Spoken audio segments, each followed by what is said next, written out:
بسم الله الرحمن الرحيم. ومن أحسن قولا ممن دعا إلى الله وعمل صالحا وقال إنني من المسلمين. السلام عليكم ورحمة الله وبركاته. إن الحمد لله نحمده ونستعينه ونستغفره ونعوذ بالله من شرور أنفسنا ومن سيئات أعمالنا. من يهده الله فلا مضل له ومن يضلل فلا هادي له. وأشهد أن لا إله إلا الله وحده لا شريك له وأشهد أن محمدا عبده ورسوله صلى الله تعالى عليه وعلى آله وصحبه وسلم تسليما كثيرا. يا أيها الذين آمنوا اتقوا الله حق تقاته ولا تموتن إلا وأنتم مسلمون. يا أيها الناس اتقوا ربكم الذي خلقكم من نفس واحدة وخلق منها زوجها وبث منهما رجالا كثيرا ونساء واتقوا الله الذي تساءلون به والأرحام إن الله كان عليكم رقيبا. يا أيها الذين آمنوا اتقوا الله وقولوا قولا سديدا يصلح لكم أعمالكم ويغفر لكم ذنوبكم ومن يطع الله ورسوله فقد فاز فوزا عظيما. أما بعد أعوذ بالله من الشيطان الرجيم. إن الذين قالوا ربنا الله ثم استقاموا فلا خوف عليهم ولا هم يحزنون. সম্মানিত দিনী ভাই এবং বোনেরা, আল্লাহ পাক রব্বুল আলামিনের প্রশংসা এবং প্রিয় নবী মুহাম্মদুর রাসূলুল্লাহ সাল্লাল্লাহু আলাইহি সাল্লামের উপর দরুদ ও সালামের পরে অল্প কিছুক্ষণ সময় আর আপনাদের নেব।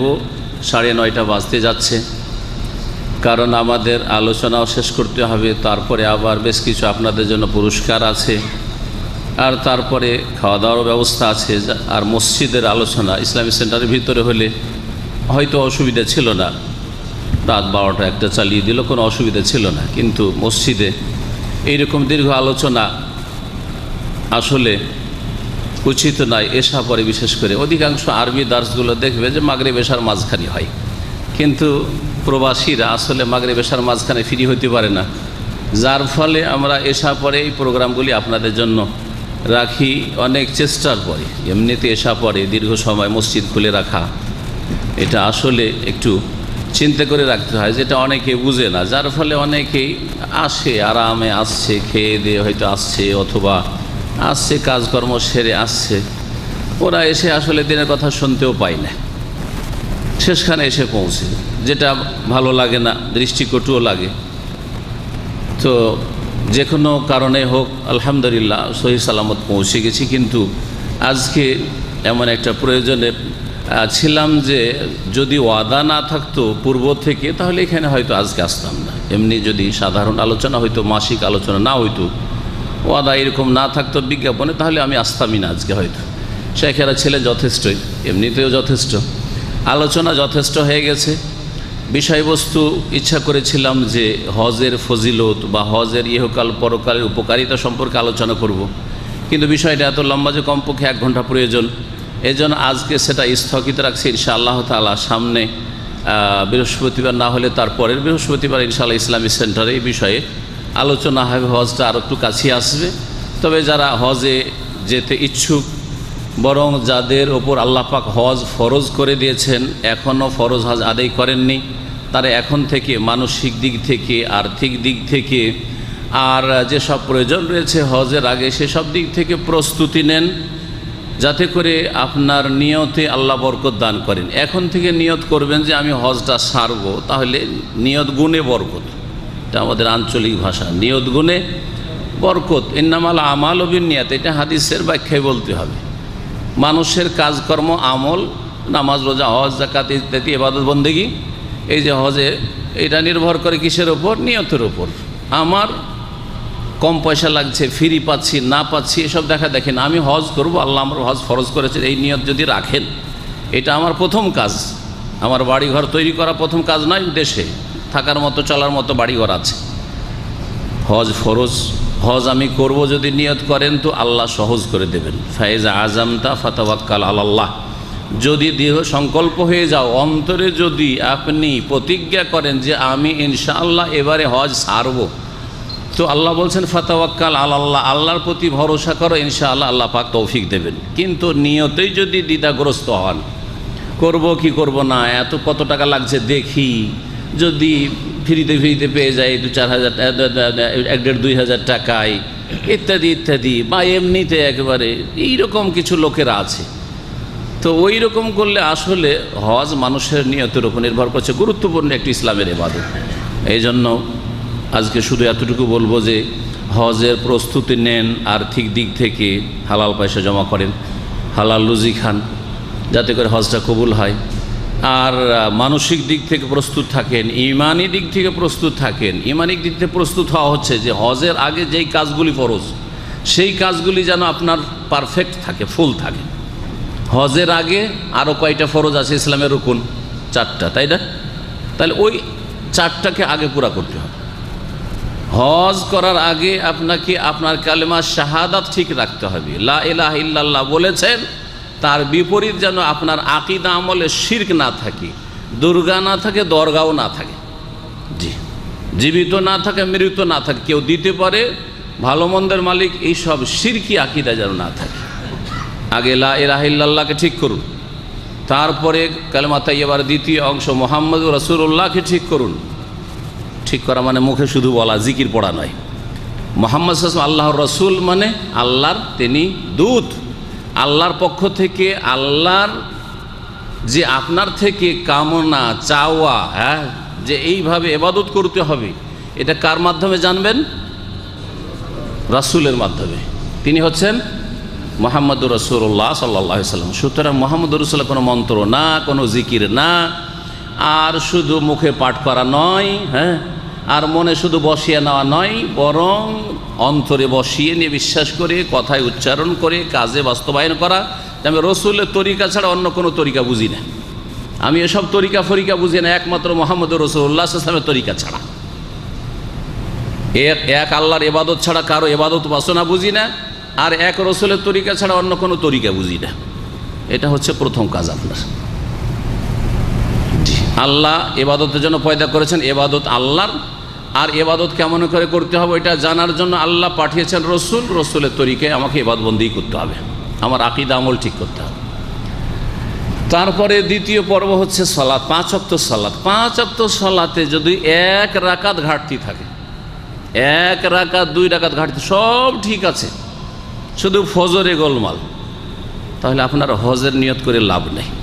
এইরকম হজ করতে আমি নিষেধ করব, কারণ এই হজ কাজে আসবে না, ফালতু টাকা পয়সা নষ্ট করবেন, জাহান্নামের রাস্তায় আছেন, ওই রাস্তা দিয়ে থেকে যাবেন, সুতরাং লাভ নেই। আগে আপনার নামাজ ঠিক করুন, সালাত ঠিক করুন, 5 ওয়াক্ত নামাজ ঠিক করুন। 5 ওয়াক্ত নামাজে জামাতে যাচ্ছেন না, জামাতে যাওয়া ফরজ, জামাতে যাওয়াটা আগে ঠিক করেন, আগে জামাতে যাওয়া ঠিক করেন।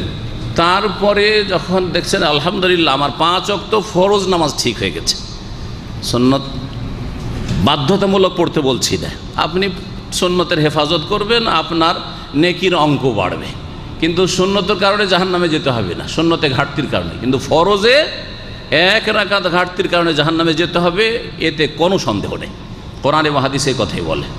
এটা হচ্ছে আমার ঈমান, এই ঈমান নিয়েই আছি, আর এই ঈমান নিয়ে যেন আল্লাহ পাক যেন মৃত্যুবরণে তৌফিক দান করেন। 5 ওয়াক্ত সালাত যখন ঠিক হয়ে গেছে, তখন যাকাত ঠিক করুন, যাতে করে আপনি যা খাচ্ছেন দিনে কয়েকবার করে ওইটা হালাল হয়। আর হারাম খেয়ে দিয়ে যদি আল্লাহর ইবাদতবন্দি করেন, দোয়া করেন, আল্লাহ রাজি হবেন না। আর তার যতই ইবাদতবন্দি করেন, যেই গোশত যেই রক্ত হারাম দিয়ে তৈরি হচ্ছে, সেই গোশত সেই রক্ত কোথায় যাবে? জান্নাতে যেতে পারবে না। প্রিয় নবী মুহাম্মদুর রাসূলুল্লাহ সাল্লাল্লাহু আলাইহি ওয়াসাল্লাম বলেছেন, আইয়ুমা লাহমিন নাবাতা মিনাস সুহতি ফান্নারু আউলা বিহি, যে কোনো গোশত তৈরি হয়েছে, উদ্গত হয়েছে, জন্মেছে, বেড়েছে, ওজন বাড়ছে আপনার, কিন্তু কি খেয়ে ওজন বাড়ছে? ধীরে ধীরে ওজন বাড়ছে, আপনার ছেলেদের ওজন বাড়ছে, জি হ্যাঁ, কিন্তু কি খেয়ে? নাবাতা মিনাস সুহতি, হারাম খেয়ে, সুদের টাকা, ঘুষের টাকা, জুয়ার টাকা, হারাম ব্যবসা বাণিজ্যের টাকা, বেইমানি করা টাকা, আত্মসাৎ করা টাকা, 9-6 করা টাকা, 2 নম্বরই টাকা, হালাল তরিকায় উপার্জিত হয়নি। হালাল রুজি নয়, এই খেয়ে দিয়ে যদি আপনি গোশত তৈরি করেন, রক্ত তৈরি করেন, শরীর তৈরি করেন, বডি তৈরি করেন, ফান্নারু আউলা বিহি, জাহান্নাম তার বেশি হক রাখে। এটা হচ্ছে নবী করিম সাল্লাল্লাহু আলাইহি ওয়াসাল্লামের কথা, জাহান্নাম তার বেশি হক রাখে। তাহলে নামাজও পড়লেন, কালেমাও ঠিক করলেন, কিন্তু রুজি ঠিক করলেন না, তাহলে আপনার এই শরীরের হকদার কে? জান্নাত নয়, জাহান্নাম। এটা প্রিয় নবী সাল্লাল্লাহু আলাইহি ওয়াসাল্লামের কথা। যাকাত দেন, হারাম মুক্ত হন। যাকাত না দিলে রুজি হারাম হয়ে যায়। ঠিক তেমনি হারাম উপার্জন করলে রুজি হারাম হয়ে যায়, হারামের মিক্সচার করলে রুজি হারাম হয়ে যায়। মিক্স আপনার গোশত তৈরি হচ্ছে, হালালও তৈরি হচ্ছে, হারামও তৈরি হচ্ছে, জাহান্নামে যেতে হবে। এটা যখন হয়ে গেছে, যাকাত দেওয়া হয়ে গেছে, তখন রমজান মাসের বছরে 30-29টা রোজা ফরজ আছে, ওই রোজাতে যা ঘাটতি না থাকে। আজকাল গরমের দিনে অনেকে রোজা রাখেন না। রোজায় যদি এই গোটা মাসের না রেখে থাকেন আর হজের নিয়ত করেছেন, দেশে চলে যাব, হজটা করিনি, রোজা বলছে রোজা করিনি, করব, আগামী দিনে করব আশা করছেন, কিন্তু গত রমজানের রোজা রাখেননি, তার আগেও ফুল রোজা রাখেননি, কিছু রাখেন কিছু রাখেন না। অধিকাংশ মুসলিমদের ভিতরের খবর নিয়ে দেখেছি যে ফুল রোজা রাখে না, ফুল রোজা রাখে না এরা। আশ্চর্য হয়ে যাবেন। এক ভাই গত ইফতার ক্যাম্পে এসে এবারই বলছে যে শেখ, আমার বিল্ডিংয়ে যতগুলি লোক থাকে আমার রুমে সবগুলি বেরোজাদার, সবগুলি বেরোজা, আর সবাই ইফতার করতে এসছে, সবাই ইফতার করতে এসছে, আমি শুধু রোজা রাখি। তো কি করা যায়? এসে আছে ওরা, বেরোজাদার খেতে এসছে, ইফতারি খেতে এসছে আমাদের ইফতার ক্যাম্পে। তাই আমি বললাম যে মানুষকে অপমান করা তো ঠিক হবে না, দোয়া করে আল্লাহ ওদেরকে হেদায়েত দান করুক, এবং ওদের অন্তর আল্লাহ ভয় দিক যে একে তো রোজা রাখিনি, পরে আর অপরাধ হচ্ছে উপরন্তু যে যারা রোজাদারকে ইফতার করাবার জন্য দান খায়রাত করেছে, দিয়েছে, সেই খাবার খাচ্ছে।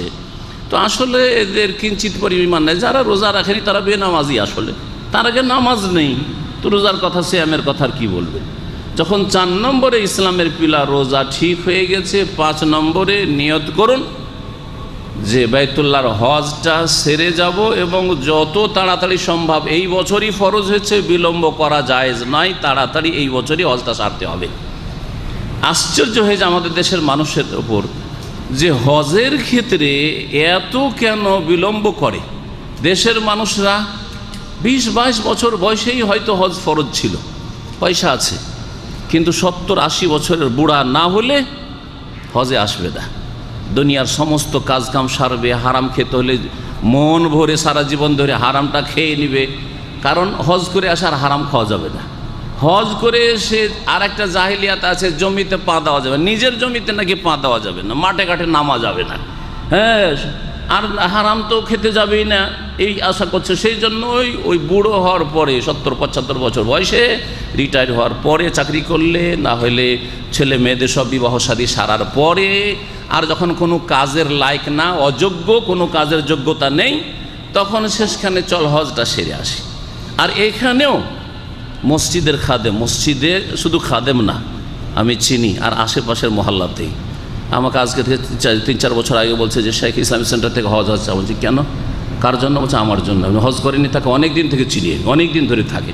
কেন হজ করেনি আপনি? থাকে 20-25 বছর আগে থেকে, আমার আগে থেকে মনে হয় থাকে। তো যাই হোক, আর মসজিদে নামাজও পড়ায়, যখন ইমাম না থাকে, সৌদি ইমাম না থাকে, তার নামাজও পড়ায়। তো হজ করেননি, অনেক দিন হয়ে গেল আপনার এখানে না? বলছে শেখ, দুঃখের বিষয় এখনও হজ করা হয়নি, হজ করা হয়নি। তাহলে বলেন যে হজ সম্পর্কে আমাদের কত অনীহা বলেন আর অভক্তি বলেন, আর হজের গুরুত্ব লেস, আমাদের কাছে গুরুত্ব নেই। যাই বলেন যে হজটা শেষ কাজ, সব কাজ সেরে যখন চাইবো যে ফিনিশ চলে যাব, যাক হজটা করে যাই। আর না হলে ছোট হজ তো আছে, না হলে ছোট হজ তো আছে, ছোট হজ নিয়েই খুশি, যাক। হ্যাঁ, দেশে গেলে কমপক্ষে বলবো যে বড় হজ করিনি, ছোট হজ করে এসেছি। মানুষকে ধোকা দেওয়া, ছোট হজ বলে কিছু নেই, আসলে ছোট হজ বলে কিছু নেই। উমরা আছে, উমরাকে ছোট হজ বলে না, এটা আমাদের দেশীয় কথা। তো এই কথাগুলি বলতে গিয়ে লম্বা হয়ে গেল, কিন্তু আয়াতের সাথে আমার সম্পর্ক আছে। হজ সম্পর্কে আলোচনা করব না, কিন্তু হজের আগে যেগুলি সেগুলি সংশোধন, আর হজটাও করতে হবে। আল্লাহ পাক রব্বুল আলামিন মুসলিমকে সোজা চলতে বলেছেন। যখন আমরা আলহামদুলিল্লাহ মুসলিম, তাহলে কি করতে হবে? সোজা। হ্যাঁ, সৌদির একটা ভাষা বলে, আপনারা আমাদের চাইতে বেশি মুখস্থ রাখেন। হ্যাঁ, কারণ আপনাদেরকে বোঝানো যে বললে মাফি মিন্না মিন্না বলে না, মিন্না মিন্না মানে কি? হ্যাঁ, মিন্না মিন্না মানে এই দিকেও চলিয়ে না ওই দিকেও চলিয়ে না, বুঝেন না? এটা কোনো শুদ্ধ ভাষা নয়, কিন্তু আপনারা সবাই বুঝেন এটা কথা।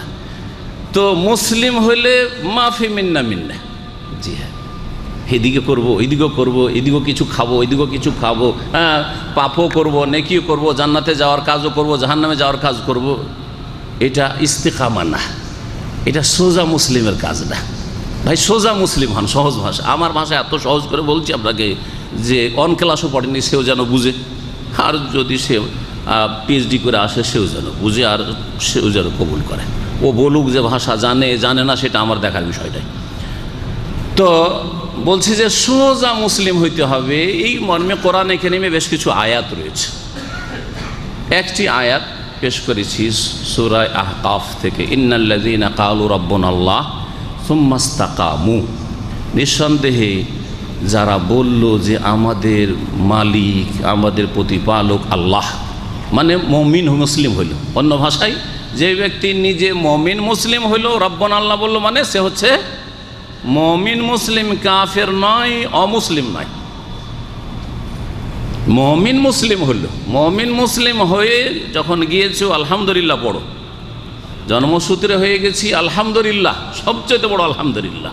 আর যারা জন্মসূত্রে হয়নি কিন্তু আল্লাহ এখনও তৌফিক দিয়ে দিয়েছেন, 20, 30, 40 বছর বয়সে নিয়ে মুসলিম হয়ে গেছেন, বলেন আলহামদুলিল্লাহ যে আনকাযাকা মিনান নার, আল্লাহ পাকের শুকরিয়া যে তোমাকে জাহান্নামের পথ থেকে রক্ষা করেছেন আল্লাহ পাক রব্বুল আলামিন। জি, তো যখন মুমিন মুসলিম হয়ে গেছেন, রব্বুন আল্লাহ, কে আমাদের মধ্যে আছে যে বলবে না যে রব্বুন আল্লাহ, ঠিক না?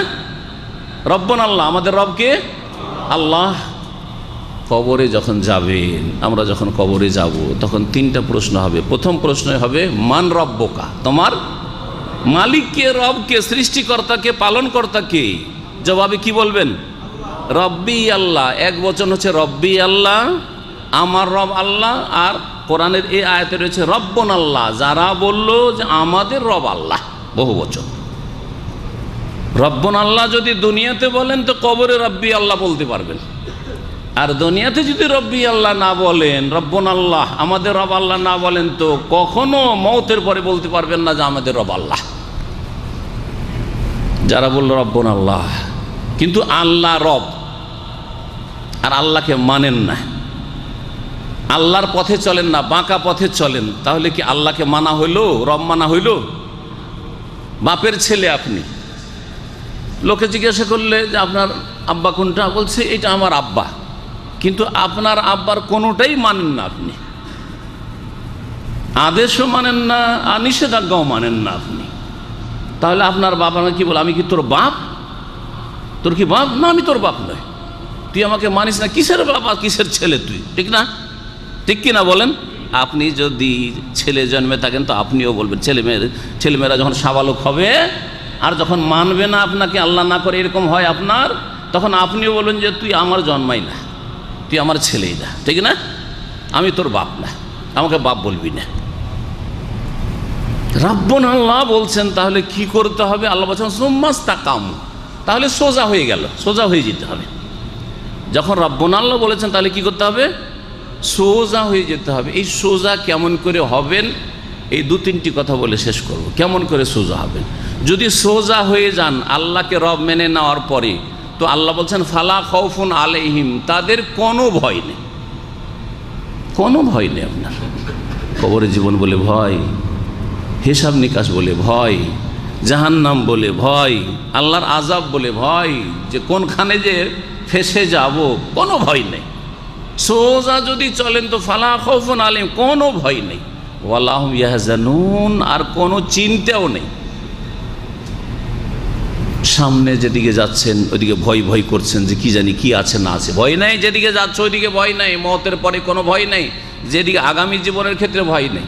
পিছনে যে ছেড়ে এসছেন ওইটা নিয়ে টেনশন হয়, চিন্তা হয় যে হাই রে, এটা হলো না, ওইটা হলো না, এটার কি হবে, ওইটার কি হবে।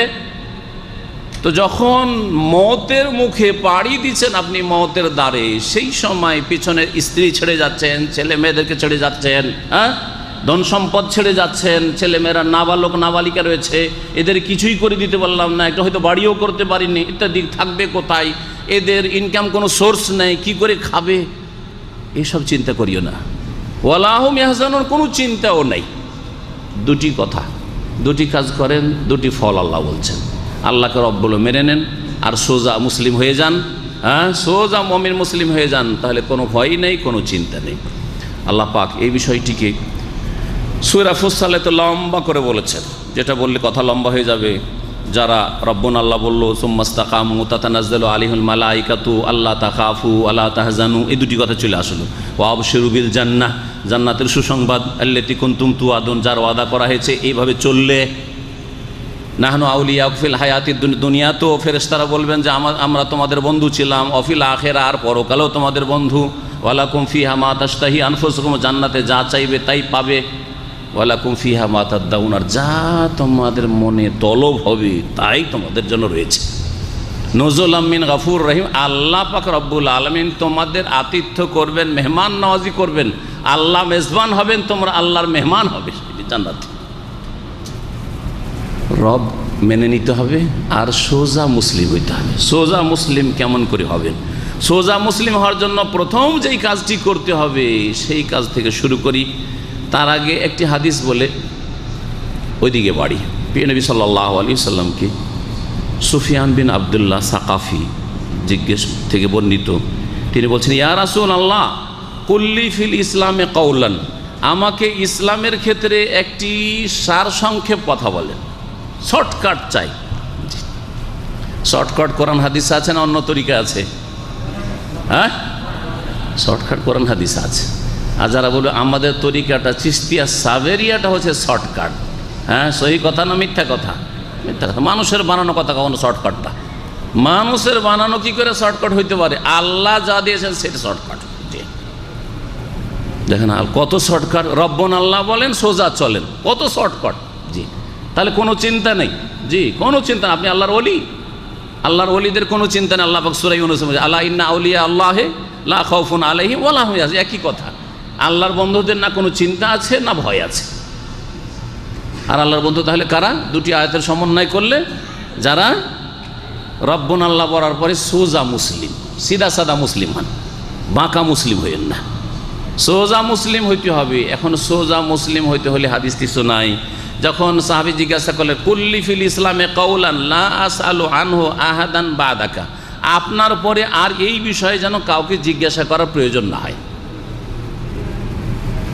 রাসূলুল্লাহ সাল্লাল্লাহু আলাইহি ওয়াসাল্লাম বললেন দুটি কথা, কুল আমানতু বিল্লাহ সুম্মা ইস্তাকিম, বলো আমি আল্লাহর প্রতি ঈমান নিয়ে এসেছি, রাব্বুন আল্লাহ, ওই যে আয়াতে আছে, হাদিস আছে, আমানতু বিল্লাহ, আমি আল্লাহর প্রতি বিশ্বাস করেছি, আল্লাহ যা বলেছেন তা বিশ্বাস করেছি, আল্লাহ যে রাসূলকে পাঠিয়েছেন বিশ্বাস করেছি, আল্লাহ আখিরাত জান্নাত জাহান্নামের কথা বলেছেন বিশ্বাস করেছি, আল্লাহ নামাজ ফরজ করেছেন বিশ্বাস করেছি, আল্লাহ হজ ফরজ করেছেন বিশ্বাস করেছি।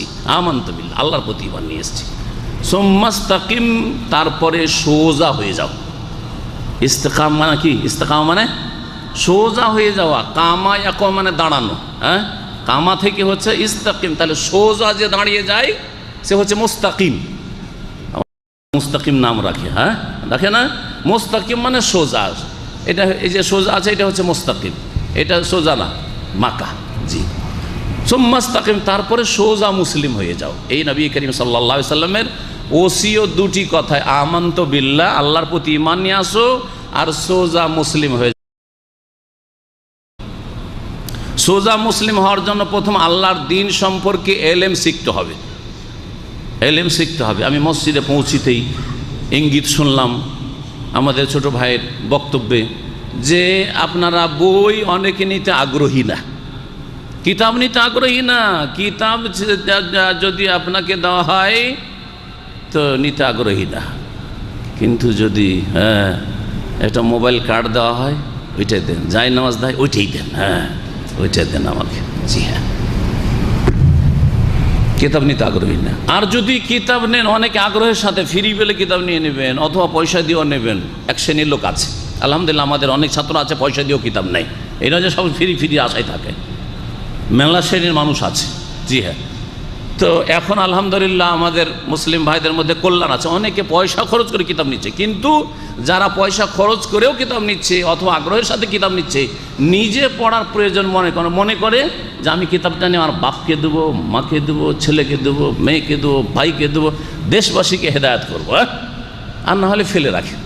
ময়লা আবর্জনা পড়ে থাকে, বাসায় নিয়ে গিয়ে সেলফ সাজিয়ে দিয়েছে, জীবনেও কিতাব পড়ে না। পড়েছেন না পড়িনি? পড়ে না। আগে এলেম শিখতে হবে, এলেম শিখে আল্লাহ আগে ফরজ করেছেন। যদি সোজা মুসলিম হন, আল্লাহর দিন সম্পর্কে, ফারায়েজ ওয়াজিবাত সম্পর্কে, হারাম নাজায়েজ সম্পর্কে, করণীয় বর্জনীয় সম্পর্কে আপনাকে জ্ঞান অর্জন করতে হবে। যখন সঠিক জ্ঞান হবে তখন সহি শুদ্ধ ঈমান হবে, তখন বিশুদ্ধ আমল হবে। তালাবুল ইলমে ফারিদাতুন আলা কুল্লি মুসলিম, দ্বীনের জ্ঞান অর্জন করা প্রত্যেক মুসলিমের ফরজ। প্রিয় নবী সাল্লাল্লাহু আলাইহি সাল্লামের হাদিস তিরমিজিতে রয়েছে। সুতরাং জ্ঞান, আর যারা দ্বীন এখনও শিখেননি শিখেন, যারা শিখেছেন মনে করিয়েন না যে আমি আল্লামা সেজে গেছি, মেলা মাসলা জানছি, 2-4টা মাসলা আমার চাইতে বেশি জানছেন, ওতে মনে করিয়েন না যে আরে বাপরে শেখ এটা জানেন না আর আমি জেনে গেছি। হ্যাঁ, একজন শেখ যদি 1000 মাসলাতে 2টা মাসলা 4টা মাসলা ভুলে যায়, ওই 2টা-4টা আপনার মুখস্থ আছে, এতে অনেকের আত্ম অহংকার চলে আসে যে আমি না কি হইলাম, আরে শেখ ঠিক করে বলতে পারেনি আর আমি এটা ভুল ধরতে পেরেছি। এই রোগ আছে আমাদের ছাত্র ভাইদের মধ্যে। জি হ্যাঁ, হ্যাঁ, ওই যে একটা গল্প আছে না, যে রাজার ঘরে যা আছে তা টুনটুনির কাছেও আছে। হ্যাঁ, ওই একটা টাকা পেয়ে গেছে, রাজার ঘরে যা আছে তা টুনটুনির ঘরেও আছে। তো এইরকম স্বভাবটা বাদ দিতে হবে, এলেমটা চারিদিক থেকে শিখতে হবে। আকীদার পারফেক্ট এলেম হইতে হবে, ইবাদত বন্দেগী সম্পর্কে ভালো এলেম হইতে হবে, হালাল হারাম সম্পর্কে এলেম হইতে হবে, আর তারপরে আপনার যেসব এলেম প্রয়োজন সেসব এলেম হইতে হবে আপনার। এখনও কোরআনটা শুদ্ধ করে পড়তে পারেন না, এখনও আপনি হাদিসের আরবি তর্জমাটা বুঝেন না, ওই মুখস্থ কথা শুধু মাসলা মনে আছে, শুনেছিলেন অথবা রেকর্ড করে রেখেছেন, তাতেই মনে করছেন যে জেনে গেছি। হ্যাঁ, এলেম শিখা হয়ে গেছে, আর এলেম শেখার দরকার নাই? অবশ্যই প্রয়োজন রয়েছে। এলেম শিখতে হবে মানুষের, মিনাল মাহদে ইলাল লাহাদ, মায়ের কোল থেকে শুরু করে একবারে কবরে যাওয়া পর্যন্ত, কবরে যাওয়া পর্যন্ত। আপনি আশ্চর্য হবেন যে আমরা একটা বক্তব্যের জন্য কত পড়ি। হ্যাঁ, এমনিতে আমার আলোচনাটা আপনাকে ভালো লাগবে না। হ্যাঁ, আমি যদি ওই ওই মোমবাতির মতো করতাম তো মোমবাতির জ্বলে শেষ পাশ নেমে গেল। জি হ্যাঁ, একটা বক্তব্যের জন্য কতগুলি কিতাব পড়তে হয়। আপনাকে রেডিমেড এনে দিয়ে আরে বাপে মেলাগুলো 20টা মাসলা জেনে গেছি, আমি অনেক জেনে গেছি, শেখ যেটা বলেছে সবগুলি আমার জানা আছে, কিন্তু আমি কতগুলো কিতাব ঘেটে বললাম, শেখ মুখলেস কতগুলো কিতাব ঘেটে বললো, কত কিতাব পড়লো, কতগুলি হাওয়ালা পড়লো, কোনটা সহি সহি পড়লো, আর আপনি শুধু মাসলা যেটা মনে করছেন যথেষ্ট দেখেছি। এলেম শেখা শেষ হয়ে যায়নি, সারা জীবন এলেম শিখতে হবে, সারা জীবন এলেম শিখতে হবে। আমি যখন পড়াশোনা করি, একসময় পড়াশোনা করতাম, তখন পরিবার আমার সামনে থেকে কিতাব টেনে নিত। জি হ্যাঁ, যারা বেশি মোবাইল ব্যবহার করে তাদের স্ত্রীরা মনে করছে মোবাইলটা আমার সতীন হয়ে গেছে, হয় কি হয় না? যারা ভালো পড়াশোনা করে তাদের স্ত্রীরা মনে করে যে কিতাবটা আমার সতীন, ভালো করে মনে রাখবে। জি হ্যাঁ, এইরকম যদি হয় তাহলে হ্যাঁ আপনি পড়ুয়া লোক, আসলেই পড়ছেন আপনি, আসলেই পড়ছেন আপনি, এরকম পড়া পড়তে হবে। জি হ্যাঁ, এলম হাসিল করতে হবে। 2 নম্বরে সঠিক জ্ঞানের ভিত্তিতে আপনাকে কি করতে হবে? ঈমান সহি করতে হবে। ঈমানের ইতিবাচক দিক, নেতিবাচক দিক, তাওহীদ ঠিক করতে হবে, শিরক মুক্ত হইতে হবে, সুন্নত ঠিক করতে হবে, বিদআত মুক্ত হইতে হবে। জি, এই রকমের ঈমান আপনার হইতে হবে। ঈমান শুধু আল্লাহর তাওহীদে সীমিত নয়, আখিরাতটাও ঈমান। আখিরাতের কতটা চিন্তা আছে। তাওহীদ তাওহীদ করছেন শুধু, যে আমরা মাজার টাজার ওইসব মানি না, আমরা ওইসব পিট মানি না, কিন্তু আখিরাত সম্পর্কে কোনো চিন্তা নেই যে আল্লাহ যে ধরে নেবেন কিয়ামতের দিন, যে তুমি এই অপরাধটা কেন করেছিলে, লুকিয়ে লুকিয়ে গোপনে অপরাধ করেছিলে, কোনো লোক জানতে পারেনি, মানুষকে ভয় করতে, মানুষকে লজ্জা করতে, আমাকে তো লজ্জা করতে না, যাও তুমি জাহান্নামে যাও। তখন কি অবস্থা তাহলে? একটু ভয় লাগে না যে সামনে আখিরাত আছে, ওখানে জবাব দিতে হবে? তো শুধু আল্লাহর তাওহীদটাই কায়েম করা ঈমান নয়, আখিরাতের প্রতি ঈমান, আখিরাত নিয়ে পেরেশান থাকা যে আল্লাহ কেমন করে আমি পাস করবো, এটা হচ্ছে আসল ঈমান। আসল ঈমান মান কানা ইউমিনু বিল্লাহি ওয়াল ইয়াউমিল আখির, যে আল্লাহর প্রতি আর আখিরাতে ঈমান রাখে সেই ব্যক্তি ফালা ইউজি জারাহু, সে যেন প্রতিবেশীকে, পাড়া প্রতিবেশীকে, আশেপাশের লোককে কষ্ট না দেয়। আল্লাহর প্রতি ঈমান আছে, পরকালের চিন্তা আছে, পরকালের প্রতি ঈমান আছে, যে যেতে হবে ওখানে হিসাব দিতে হবে, যেন কাউকে কে কষ্ট না দেয়। এটা কি নবী করিম সাল্লাল্লাহু আলাইহি ওয়াসাল্লামের হাদিস নয়? আপনি কথা দ্বারা কষ্ট দেন, আর আপনার ইশারা ইঙ্গিত দ্বারা কষ্ট দেন, আচার আচরণ দ্বারা কষ্ট দেন, আর হাত দ্বারাই কষ্ট দেন, যেইভাবে কষ্ট দেন না কেন, গীবত করেই কষ্ট দেন, আর চুগলখড়ি করেই কষ্ট দেন, আর আপনি কারো সাথে আপনি বৈরী ভাব দেখে কষ্ট দেন, ইত্যাদি ইত্যাদি যত দিক রয়েছে। তো আখিরাত সম্পর্কে চিন্তাশীল হওয়া, জি হ্যাঁ। ঈমান সম্পর্কে আরও মেলা দিক আছে, আল্লাহ এবং পরকাল বলেই ক্ষান্ত করলাম। ঈমানের যে 6টি খুঁটি আছে, এগুলো শুধু মৌখিক মুখস্থ রাখা না যে রসুলের প্রতি ঈমান। রসুলের প্রতি ঈমান তো তোমার করণীয় কি রসুলের ক্ষেত্রে, কিতাবের প্রতি ঈমান, কোরআনের প্রতি ঈমান, তো কোরআন সম্পর্কে তোমার আচরণটা কেমন হওয়া উচিত, করণীয় কি, এগুলো দেখার বিষয় রয়েছে, আসলে কি ঈমান আছে। জি হ্যাঁ। তো এই ঈমানের পরে 3 নম্বরে যে কাজটি করতে হবে, ঈমানের সম্পর্ক হচ্ছে কিসের সাথে? অন্তরের সাথে। আপনার ভিতরটা খুব ভালো, আমি দেখতে পাচ্ছি কি? আমার ভিতরটা খুব ভালো দেখতে পাচ্ছি কি? আর আমি শুধু মুখে বললে হয়ে যাবে? হ্যাঁ, যারা যত বেদিন আমাদের মুসলিম সমাজে, তারা তত বলে যে শুধু নামাজ পড়লে হয়, শুধু রোজা রাখলে হয়, হ্যাঁ, আর শুধু দাঁড়িয়ে রাখলে হয়। আমার এইটা ভালো, আমার এইটা ভালো, আর এইটা ভালো হলে সব ভালো। মিথ্যুক দাবি করলে শুধু হবে, দাবি করলে বাহ্যিক তার প্রমাণ দিতে হবে। কেউ যদি বলে যে আমার ভিতরে সেন্ট লাগানো আছে, আমার এই যে আমার তলায় কি করা আছে, হ্যাঁ, সেন্ট মারা আছে, সেন্ট মারা আছে, শুধু দাবি করলে হবে না, সঙ্গে সেন্ট পাওয়া যাবে, সেন্ট পাওয়া যেতে হবে, আতরের যেন সুগন্ধি পাওয়া যায়, সুগন্ধি পাওয়া যায়, দুর্গন্ধ ছড়াচ্ছে আর বলছে ভাই আমি ভালো করে দামি স্প্রে মেরে এসছি ভিতরে, চলবে না। তাহলে এটা তো শুধু দাবি করলে হবে না যে আমাদের অন্তর সাফ আর আমরা খুব ভালো মুসলিম আর ভালো মানুষ না। যখন ঈমান আছে ভালো, তাহলে আমল ভালো হইতে হবে। আল্লাহ সূরা তওবার একটি আয়াতে ইরশাদ করেছেন, ওয়াকুলি মালু, হে নবী তুমি মানুষকে বলে দাও তোমরা আমল করো, কর্ম করো, কাজ করো, কাজ করে দেখাও। ফাসায়ার আল্লাহ আমালাকুম, আল্লাহ তোমাদের কাজকর্ম দেখছেন। ওয়া রাসূলুহু, আর আল্লাহর রাসূলও তার জীবদ্দশায় দেখছেন তার সাহাবীদেরকে দেখতেন যে কে কেমন আমল করছে, সাথী সঙ্গীদের। জি হ্যাঁ। ওয়াল মুমিনুন, আর মুমিন মুসলিমরা তোমাদের পাড়া প্রতিবেশী আত্মীয় স্বজন তারাও দেখছেন যে কে কেমন আমল করছো। ওয়া সাতুরাদ্দুনা ইলা, কে কতটা আল্লাহর দিনের জন্য দান খেরাত করছো, কে কেমন নামাজের পাবন্দি করছো, কে কতটা তাকওয়া পরহেজগারি রাখছো, কে কতটা হারাম থেকে বাঁচছো, কে কতটা হালাল রুজি তলাশ করছো, এগুলো আশেপাশের লোকে জানতে পারে না। আপনার রুজিতে যদি হারামের মিক্সচার থাকে তো পাশের লোক জানতে পারবে না। আপনার বাকালার মুদিখানার বিজনেস আছে, আর সেখানে যদি সিগারেট বিক্রি হয় তো লোকেরা জানতে পারবে না আশেপাশের যে এই লোক মুদিখানার ব্যবসা করে আর ওতে সিগারেট বিক্রি করে, জানতে পারবে না। আপনি জর্দা দেওয়া পান খেলে জানতে পারবে না, মুমিনরাও দেখছেন। সুতরাং আমল করো, আমল করতে হবে, আমলের বড় প্রয়োজন রয়েছে। বিশেষ করে সহি আকীদার ভাইদের ক্ষেত্রে বলছি যে আকীদা আলহামদুলিল্লাহ সৌদি আরবে বেশি ঠিক হয়ে গেছে, ঠিক হয়েছে, কিন্তু এই আকীদায় নাজাতের জন্য যথেষ্ট যদি হইতো তাহলে প্রিয় নবী সাল্লাল্লাহু আলাইহি ওয়াসাল্লাম এই কথা বলতেন না যে মা আসফালা মিনাল কাবাইনে মিনান নার, টাকনার নিচে কাপড় যতটা যাবে জাহান্নামে যাবে। আকীদা দিয়ে জান্নাত চলে যাবে, তাওহীদ দিয়ে জান্নাত চলে যাবে। তাহলে এই কথা কেন বলবেন যে টাকনার নিচে কাপড় গেলে কোথায় যাবে? না, টাকনার নিচে কাপড় গেলে শুধু ওই যারা মাজারপন্থী তারাই জাহান্নামে যাবে, বেদাতি শুধু জাহান্নামে যাবে, নামাজি জাহান্নামে যাবে না। নামাজি কিন্তু টাকনার নিচে কাপড় জাহান্নামে যাবে না। যে দিন একটা পূর্ণাঙ্গ জীবন বিধান, পূর্ণাঙ্গ জীবন বিধান। সুতরাং আপনাকে আমল করে প্রমাণ করে দিতে হবে যে আমার অন্তরে আল্লাহর ভয়, পরকালের চিন্তা এবং আল্লাহর একত্ব প্রতিষ্ঠা করার ঈমান যে আছে, এর প্রমাণ দেখো আমার আমল। এই ফরজ নামাজের মাধ্যমে, আর তারপরে যাকাতের মাধ্যমে, দিনের খেদমতের মাধ্যমে, লিল্লাহিয়াতের মাধ্যমে। দিনের খেদমত সবাই করছি, কিন্তু আপনার দিনের কাজে কতটা খুলুসিয়াত আছে এটা দেখার বিষয়। যদি আপনাকে উঁচা চেয়ার দেওয়া হয় তো দিনের কাজ করবেন, আর না হলে উঁচা চেয়ার না দেওয়া হলে দিনের কাজ করবেন না। আমাকে যদি ইসলামী সেন্টারে প্রফেশনাল রাখা হয় তাহলে আমি দাওয়াতের কাজ করব, আর যদি ইসলামী সেন্টার থেকে বাইরে চলে যাই তাহলে ভাই আমার কাছে সময় নেই। তো আল্লাহ বুঝছেন না যে কি জন্য তুমি দিনের কাজটা করছো? হ্যাঁ, পেশা সেই জন্য করছো, তাহলে এদিকে কি নাজাত পাওয়া যাবে? কখন নাজাত পাওয়া যাবে না? আমার দায়িত্ব কোথায় পালন করলাম?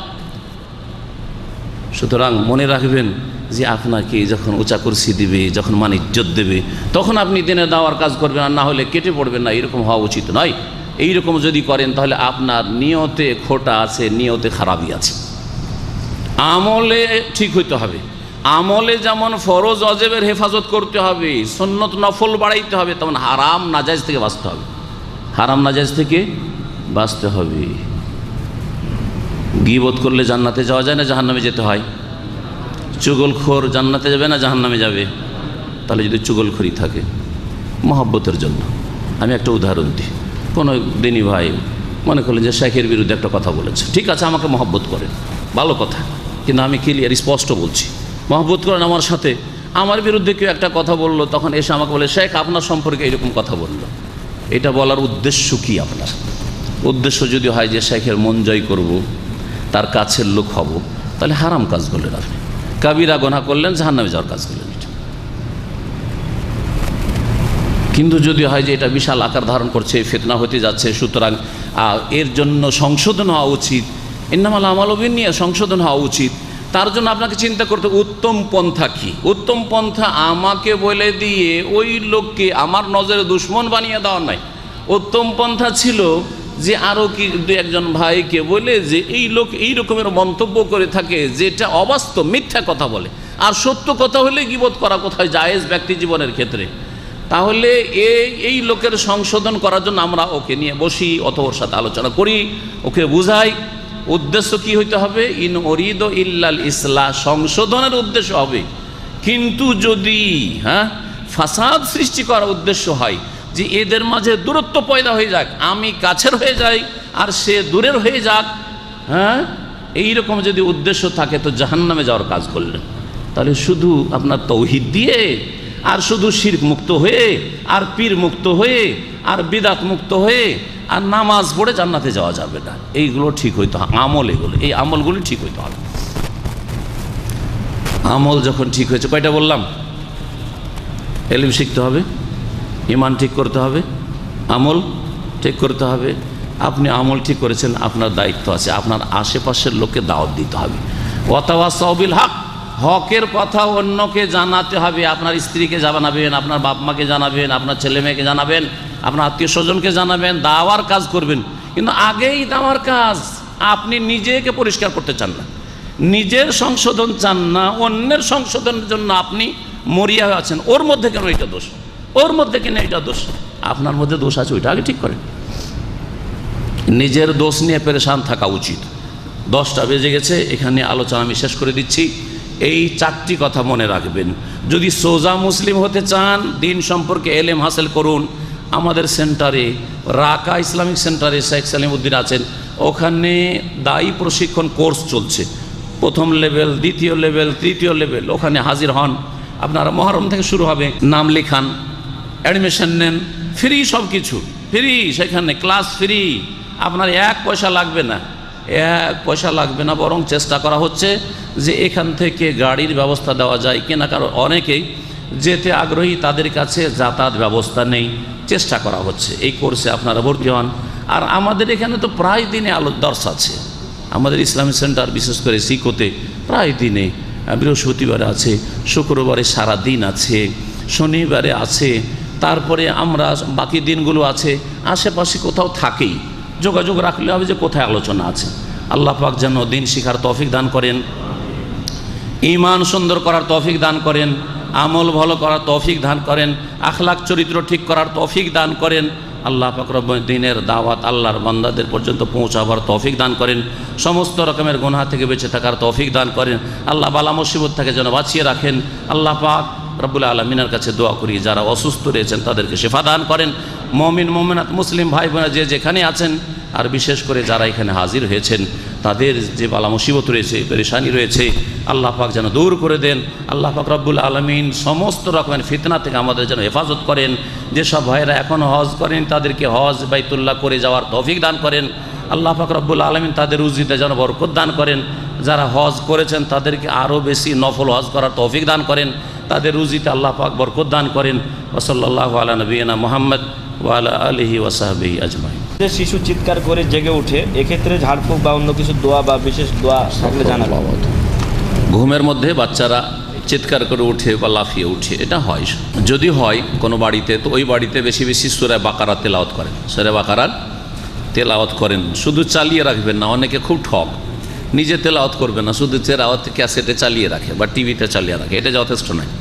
নিজেরা তেলাওয়াত করেন, বাড়িটাকে শয়তান মুক্ত করেন। শয়তানের হয়তো কুপ্রভাব থাকতে পারে, সম্ভাবনা, এতে মুক্ত করেন। আর মাঝে মধ্যে এটা হইতে পারে ভালো বাড়িতে যেখানে তেলাওয়াত হচ্ছে রাত দিন, তখন হয় শয়তান বিরক্ত করে। তো এইরকম যদি হয় তাহলে বাচ্চাকে ফুঁক দিবেন। কিছু মুখস্থ না থাকলে সূরা ইখলাস, ফালাক, নাস এই সূরাগুলি পড়ে ফুঁক দিবেন বাচ্চাকে। আর যদি মুখস্থ থাকে তো আউযু বিকালিমাতিল্লাহি তাম্মাতি মিন গাযাবিহি ওয়া ইকাবিহি ওয়া শাররি ইবাদিহি ওয়া মিন হামাযাতিশ শাইতানি ইয়াহদুরুন, এইটা পড়ে আপনি ফুঁক দিবেন বাচ্চার ওপর। আর যদি এটাকে আরও করেন যে ওই জহু, এটাকে যদি চেঞ্জ করা যায় তাহলে আর ভালো। কিন্তু যেটা আপনাদের জন্য সম্ভব নয়, এইভাবে হাদিসে দোয়াটা এসছে নিজের জন্য দোয়া করার ক্ষেত্রে, যে আপনি যদি খারাপ স্বপ্ন দেখেন, ঘাবড়িয়ে ওঠেন, তাহলে বলেন যেটা যে দোয়াটি বললাম পড়ার পরে বাম দিকে থুতু ফেলে ডান দিকে কাত হয়ে শুয়ে যান। জি, তো ইনশাআল্লাহ আর শয়তান আসতে পারবেন না। আর এটাকে পরীক্ষার জন্য না, আমি আমল করে দেখেছি, যতই ভয়ঙ্কর স্বপ্ন দেখা বিরক্ত করছে কয়েকবার করে, একবার পড়ে বাম দিকে থুতু দিলে শয়তান এত লাঞ্ছিত হয়, কখনো আসতে পারবে না, ওই রাতে আর আসতে পারবে না। এক ভাই বলছেন, ঋণগ্রস্ত ব্যক্তির হজের বিধান। ঋণগ্রস্ত ব্যক্তির হজের বিধান, ঋণ করে হজে যেতে বলবো না, কিন্তু শখ করা ঋণ। বিজনেস করবেন, আপনি হচ্ছেন আদার ব্যবসায় আর জাহাজের বিজনেস করবেন, আদার ব্যাপারী, জাহাজের খবর, অর্থাৎ 10,000 রিয়াল আছে আর 50,000 রিয়ালের ব্যবসা করবে, 40,000ই ধার, তাহলে এইরকম ঋণ করা, নিজের জন্য ঝুঁকি রাখা, এরকম ঋণ করা আমি জায়েজ মনে করি না। কেন এরকম ঋণ করে আপনি কে এত বড় ব্যবসায়ী হইতে বলেছে? ঋণ অল্প স্বল্প কিছু এখনই এদিক থেকে টান নিলাম হয়তো, কিন্তু ওই দিক থেকে আমি সারিয়ে দিতে পারবো যে কোনো সময়, এইরকম ঋণ করেন। তো ঋণের বোঝা নিয়ে থাকবে না, কারণ নবী করিম সাল্লাল্লাহু আলাইহি ওয়াসাল্লাম জানাজার নামাজ পড়েননি। এমন লোকের যায় যে ঋণের বোঝা নিয়ে হঠাৎ মওত চলে এসছে। আমার মত আজকে আসতে পারে না, আপনার আসতে পারে না। ঋণের বোঝা নিয়ে থাকলে কি অবস্থা হবে বলেন দেখি? নবী যদি থাকতেন তাহলে জানাজা পড়তেন না, সাল্লু আলা সাহিবকুম, পড়ো জানাজা, তোমরা পড়ো, আমি পড়বো না, এই কথা বলতেন। এত মারাত্মক বিষয়। সুতরাং ঋণ করে রাখবেন না, ঋণ মুক্ত থাকার চেষ্টা করবেন। ঋণটা যদি আপনার খাদ্যের অভাবে, চিকিৎসার প্রয়োজন, চিকিৎসার প্রয়োজন ইত্যাদি এরকম জরুরি কাজে খরচ হয়ে গেছে বা ঋণ হয়ে গেছে, তাহলে ঋণ দাতারা যদি তাদের তলব এইরকমই থাকে, ওয়াদা করা থাকে যে তাদের ঋণ দিতে হবে, তাহলে আগে ঋণ দেন, হজ ফরজ হবে না, আপনার ফরজ নয়। কিন্তু যদি আপনজন হয় আর বলে যে আমার টাকা নিয়ে যাওয়া অসুবিধা নাই, তুমি সামনে এসে ঋণ পরিশোধ পরেই করবে, তুমি হজটা করে আসো, এইরকম ক্ষেত্রে, বিশেষ ক্ষেত্রে ঋণের অবস্থায় হজ করা জায়েজ হতে পারে। কিন্তু আসল হচ্ছে যে ঋণের বোঝা যদি থাকে কখনো হজ ফরজ হবে না, আগে ঋণ পরিশোধ।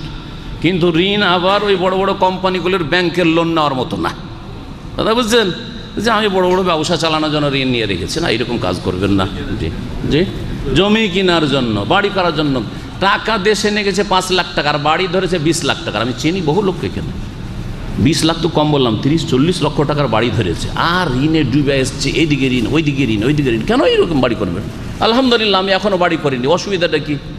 আরে আমি গত জুমাতে এই জন্য বলছিলাম যে আমি যদি রাজ প্যালেসেও থাকি, ঘুমাই, তাও মরে গেলে খালি হাতে পাঠিয়ে দেবেন। আর যদি আমি এই যে বাসা ভাড়াতে এখানে আছি, যে বাসা ভাড়া করে, এখান থেকেও খালি হাতে যাব, পার্থক্যটা কোথায়? মতের পরে সবাই সমান। বরং আসল আমল, আমি যদি মুক্ত হয়ে বোঝা হালকা হয়ে যেতে পারি গুনার বোঝা থেকে, তো কামিয়াব আমি। তাহলে কেন আপনি এই রকমের বিশাল একটা বাড়ি করে যেতে হবে, অথচ টাকা মাত্র আমার কাছে 2 লাখ, আর বাড়ি করছি 10 লাখের 20 লাখের ধার করে? না, আস্তে আস্তে আস্তে আস্তে উঠানো, আস্তে আস্তে উঠান। আল্লাহ পাক যেন বুঝার তৌফিক দান করেন। কোনো ব্যক্তি যদি নিজের অবস্থান ধরে রাখতে নিজের বসের কাছে গীবত করে অন্যের নামে, তাহলে তা ইসলামে বলছেন যে যদি নিজের অবস্থানকে ঠিক রাখার জন্য বসের কাছে গীবত করে, গীবত হারাম, গীবত হারাম। নিজের অবস্থান ঠিক রাখার জন্য অথবা প্রমোশনের জন্য, এক কথায় দুনিয়াবি পার্থিব স্বার্থে কেউ যদি গীবত করে, তো এটা সাধারণ জ্ঞানে বলবেন যে হারাম। কারো দোষ চর্চা করতে হবে কোন ক্ষেত্রে? কয়েকটি ক্ষেত্র আছে, এমন নবী রহমতুল্লাহ রিয়াজুস সালেহিনে আলোচনা করেছেন, রিয়াজুস সালেহিনটা পড়ে নিতে পারেন। তার মধ্যে একটি হচ্ছে বিচার চাওয়া, বিচার চাওয়ার জন্য নালিশ করা। ছেলে বাবার কাছে গিয়ে নালিশ করেছে আমাকে বড় ভাই মেরেছে, জি হ্যাঁ। একজনের জমি বেমানি করেছে, আদালতে গিয়ে কোর্টে গিয়ে কেস করছে, হ্যাঁ। লা ইউহিব্বুল্লাহুল জাহরা বিসসুই মিনাল কাওলি ইল্লা মান যালিম। আল্লাহ কোরআনে কারিমে 6ষ্ঠ পারার প্রথম আয়াতে বলেছেন, আল্লাহ কোনো খারাপ কথা প্রকাশ করা মানে গীবত সমালোচনা পছন্দ করেন না, ইল্লা মান যালিম, তবে কারো উপর যদি জুলুম হয়ে থাকে। একজন আর একজনের জুলম অত্যাচার করেছে, আর ও বিচার ভাবছে যে শেখকে বললে পাবো, তা আমাকে বলা যায় তার, কিন্তু সবাইকে বলে বড় যার বিচার পাক আর না পাক শুধু মানহানি করা ওকে না, তো এটা জায়েজ নাই। যদিও মজলুম সে, যাকে তাকে বলে বেড়াবে এটা ঠিক নাই। কিন্তু যদি কারো কাছে, আমার কাছে যদি বিচার পাওয়ার আশা না থাকে তো বলবে না, আমাকে বলা যায় নাই। কাকে বলবে? যার কাছে বিচার পাবে, সরকারের প্রতিনিধি, কোর্টে। জি হ্যাঁ, এইরকমই কাউকে যদি ক্ষতি থেকে বাঁচার উদ্দেশ্য হয়, বলছি ওকে আমি পেলে মারবো, কথাটা শুনেছেন, আর বেচারা যাকে মারবে ও জানে না, বলা ফরজ। ওখানে গীবত করেন, তাড়াতাড়ি গিয়ে বলেন যে তোমাকে বাইরে পেলে মারবে, খবরদার, সাবধান ওর থেকে, ওর কাছে যেয়ে না, ওকে দেখলে তুমি লুকিয়ে যাবে, ওর সামনে যাবে না, এটা বলা ফরজ। জি, একটা ছেলে একটা মেয়েকে বিয়ে করতে চাইছে, মেয়ের বাবা রাজি হতে যাচ্ছে, অথচ ছেলে খারাপ অথবা মেয়ে খারাপ, তাড়াতাড়ি করে বলতে হবে ওই ছেলে পক্ষকে বা মেয়ে পক্ষকে যে খবরদার বিয়ে দিয়ে না, ছেলে খারাপ অথবা মেয়ে খারাপ। জি, ক্ষতি থেকে বাঁচানোর জন্য, দুনিয়ার ক্ষতি থেকে বাঁচানোর জন্য যদি গীবত করা যায়, তাহলে দিনের ক্ষতি থেকে। হ্যাঁ, একজন লোক আপনাকে মেমোরি দিচ্ছে, কিন্তু কার? শিরকি আকিদার, বেদাতি আকিদার, পীর মুরিদি আকিদার বক্তা, যার আকিদা, হ্যাঁ, তাহলে প্রত্যেকের জন্য মুসলিম যে জানে যে এতে মানুষ গোমরাহ হবে, তার দিন বাঁচানো, দিন রক্ষা করার জন্য তাকে জানিয়ে দেওয়া যে এই লোকের বক্তব্য শোনা জায়েজ নয়, কারণ এই শিরক বিদাতি আলোচনা করে, কোরআন হাদিস বিরোধী আলোচনা করে, বিদাতি কথা এর বক্তব্য রয়েছে। এইরকম বেশ কিছু জায়গা রয়েছে যেগুলির ক্ষেত্রে শিকায়ত করা যাবে। স্ত্রী স্বামীর, নবী সাল্লাল্লাহু আলাইহি সাল্লামের সামনে আবু সুফিয়ানের গীবত করছেন, সে হিন্দ বলছে, ইয়া রাসূলুল্লাহ ইন্না আবা সুফিয়ানা রাজুলুন শাহীহুন। হ্যাঁ, আমার স্বামী আবু সুফিয়ান একেবারে কৃপণ মানুষ, আমার খরচ দেয় না, আমার ছেলে মেয়েদের খরচ দেয় না। তাহলে প্রয়োজনে স্ত্রী স্বামীর সম্পর্কে বলতে পারে। কাকে বলবে? নবী সাল্লাল্লাহু আলাইহি ওয়াসাল্লাম সাহাবীরাকে বলে বেড়ান যে আমার স্বামী খারাপ। কোথায় বলেছেন? রাসূলুল্লাহ সাল্লাল্লাহু আলাইহি ওয়াসাল্লামকে গিয়ে বলেছেন যাতে করে বিচার হয়। তাহলে আমি কি লুকিয়ে নিতে পারবো? হ্যাঁ, লুকিয়ে মাসলা জিজ্ঞাসা করার জন্য, হ্যাঁ ঠিক আছে, ওকে না জানিয়ে নিয়ে খরচ নিয়ে নিও। জি, এইভাবে প্রশ্ন করেছেন যে অনলাইন ব্যবসা যেটা বিকাশ করা, বাংলাদেশে টাকা বিকাশ করে অথবা ডলার ব্যবসা, এগুলো জায়েজ? বিকাশটা বুঝি না, কিন্তু ডলার ব্যবসা মানে ডলার ইন্টারনেট হারাম। কারণ সরকার ধরছে, অনেক লোক ধরে জেল খেটেছে, আমি জানি, কয়েক বছর করে এই বিভিন্ন এলাকা থেকে আমি জেলখানায় যখন বক্তব্য করতে যেতাম, আসামিগুলো আসতো মাঝে মধ্যে, জিজ্ঞেস কী ব্যাপার, বলছে ইন্টারনেটের কেস, জেল খাটছে। হ্যাঁ, যে কোনো দেশের সরকারি আইন মেনে চলতে হবে, আইনের খেলাফ কোনো কাজ করা জায়েজ নাই। ওতে নিশ্চয়ই সরকারের ক্ষতি হচ্ছে, বৃহৎ স্বার্থের ক্ষতি হচ্ছে, যার ফলে সেটা আপনার জন্য অবৈধ। কেউ কাউকে মারতে আসলে নিজেকে বাঁচানোর জন্য ওই লোককে মারা যাবে কি? কেউ কাউকে যদি মারতে আসে তো প্রতিরক্ষামূলক মারা যাবে, কিন্তু আগে থেকে আপনাকে ভয় লাগছে লোকটাকে দেখে, আগে ওকে সেরে দে, এটা জায়েজ নাই। আগেই সেরে দে ওকে, হ্যাঁ, এটা জায়েজ নাই। কিন্তু দেখছেন যে না, অস্ত্র নিয়ে চলে এসছে আমার দিকে, তখন আপনি নিজে অস্ত্র ধরে মারেন, ওই ক্ষেত্রে ও মারতে পারেন, আপনি মেরে দিলেন, হ্যাঁ, তাহলে এতে আপনার ওপর কোনো রকমের অভিযোগ নেই আল্লাহর পক্ষ থেকে, দিনের পক্ষ।